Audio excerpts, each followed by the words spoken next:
সংবিধানে শ্রমিকদের অধিকার নিশ্চিত করতে হবে বলে জানিয়েছেন মৎস্য ও প্রাণী সম্পদ উপদেষ্টা ফরিদা আক্তার। দুপুরে রাজধানী সিডাপ মিলনায়তনে বাংলাদেশ কৃষি ফার্ম শ্রমিক ফেডারেশন আয়োজনে কৃষি ও অনানুষ্ঠানিক অর্থনীতি শ্রমিকদের আইনি সুরক্ষা করার লক্ষ্যে জাতীয় সংলাপে তিনি এসব কথা বলেন।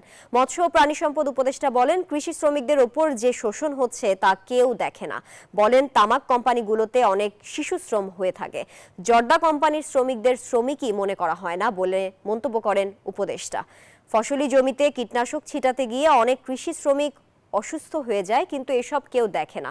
অন্তর্বর্তী সরকার বঞ্চিত এসব শ্রমিকদের অধিকার নিয়ে কাজ করবে বলে জানান মৎস্য ও প্রাণী সম্পদ উপদেষ্টা। শ্রমিকের অধিকার লঙ্ঘন হলে সেটা কি মানবাধিকার লঙ্ঘন না? কিন্তু সেটাই সেভাবে কি মানবাধিকার সংগঠনগুলো বলে? তারা কিন্তু সেইভাবে বলে মানবাধিকার, সেই মানবটা যেন আলাদা কিছু একটা। আরেকটা হলো আপনাদের পক্ষ থেকে যেন একটা বড়